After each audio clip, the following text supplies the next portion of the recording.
Assalamualaikum warahmatullahi wabarakatuh. Perkenalkan, anggota kami yaitu Citra Yunianti, Fahru Rozi, Haudia Salwa, dan juga Resti Nanda. Di sini kami akan menjelaskan tentang pengembangan kurikulum. Tidak terasa ya, sudah hampir setahun kita melakukan pembelajaran jarak jauh. Kali ini kami akan membahas terkait dengan kurikulum yang diberlakukan selama pembelajaran jarak jauh. Kurikulum ini disebut dengan kurikulum darurat sekolah. Kurikulum darurat sekolah diterapkan di sekolah PAUD atau biasa disebut dengan pendidikan anak usia dini. Yuk kita simak bareng-bareng penjelasan dari kelompok. Strategi pengembangan pendidikan. Seperti kita ketahui bahwa durasi belajar di PAUD tidak boleh melebihi 2 jam.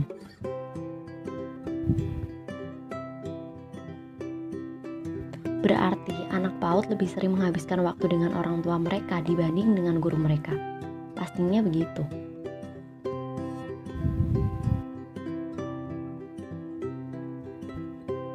Tapi mengapa ya anak usia PAUD lebih menurut pada guru mereka dibanding dengan orang tua mereka saat disuruh belajar?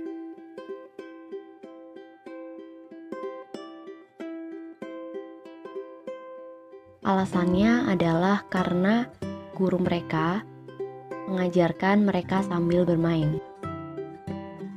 Saat mengajar pun guru PAUD juga tidak menuntut anak untuk cepat bisa.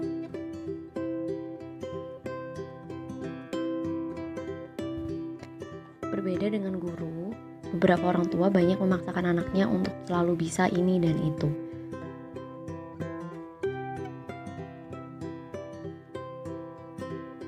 Orang tua juga memiliki persepsi bahwa belajar ya harus dengan serius, bermain ya bermain.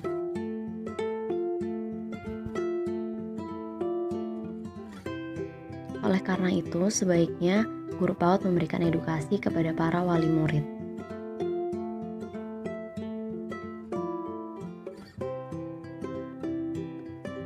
Apalagi saat pembelajaran jarak jauh seperti ini, sebaiknya minimal seminggu sekali orang tua mendiskusikan perkembangan anaknya kepada guru mereka, sehingga pihak guru pun mengetahui perkembangan si anak.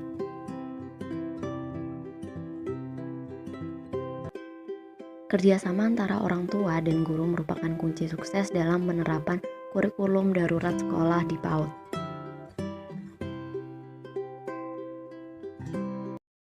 Kita masuk pada bagian rasionalisasi pengembangan kurikulum. Terdapat kesenjangan yang dapat dijadikan alasan untuk mengembangkan kurikulum menjadi lebih baik.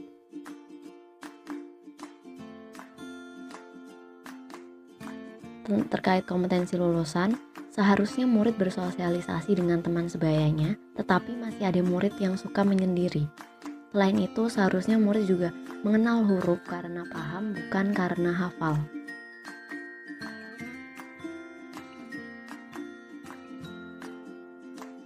Terkait dengan materi pembelajaran. Materi pembelajaran dianggap kurang relevan dengan kondisi lingkungannya. Selain itu juga belum terstruktur sesuai dengan tema yang diterapkan atau ditetapkan sebelumnya. Hal ini terkadang membuat bingung peserta didik.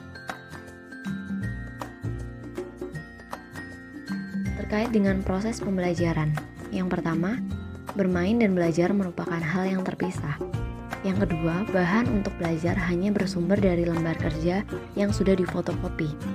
Yang ketiga, ada beberapa keluarga yang mungkin kurang mendukung atau kurang peduli anaknya mau belajar atau tidak.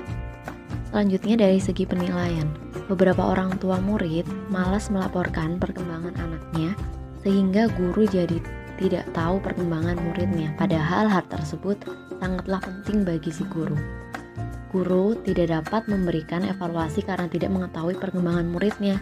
Faktor lainnya yang dapat mempengaruhi adalah pendidik dan tenaga didik. Seharusnya sudah melek terkait dengan teknologi, namun masih ada yang gagap teknologi.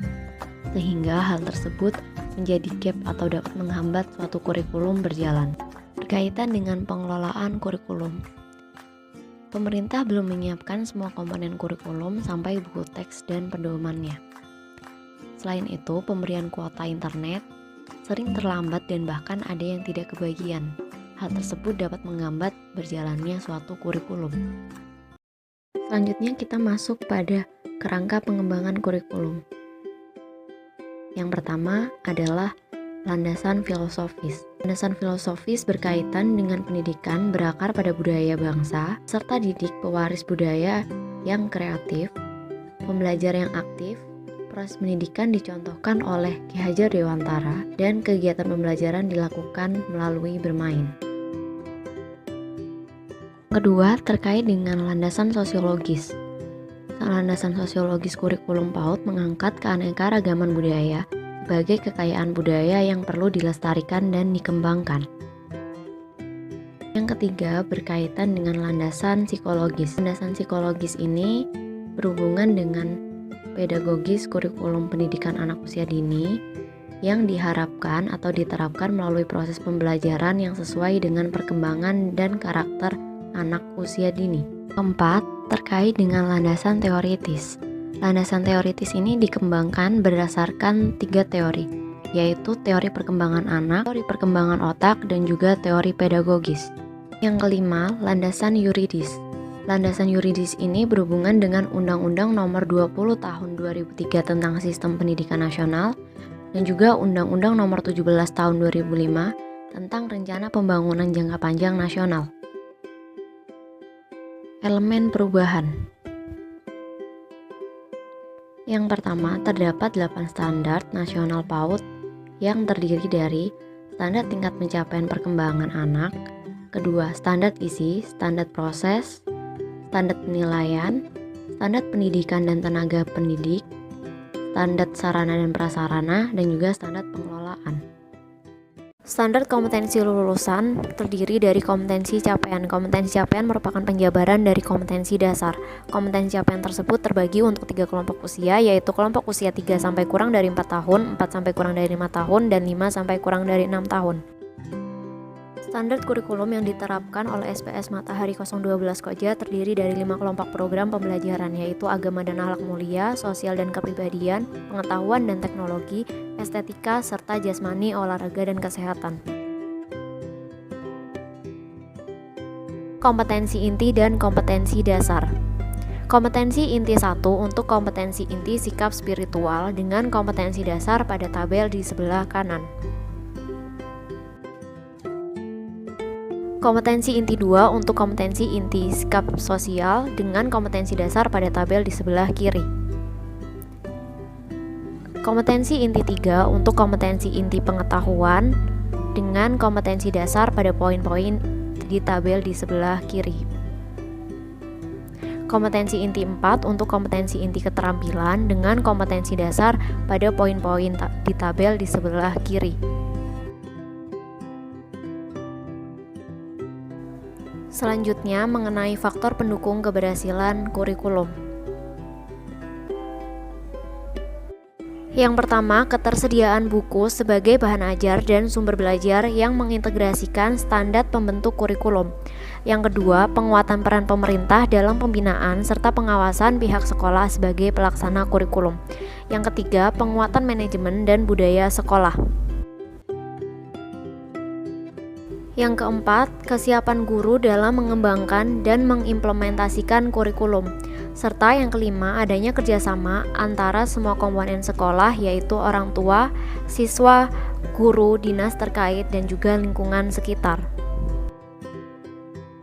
Dalam pengembangan kurikulum, tentunya kita membutuhkan strategi implementasi. Strategi implementasi yang dapat dilakukan adalah yang pertama, dengan pelatihan guru, kepala sekolah, dan juga pengawas PAUD.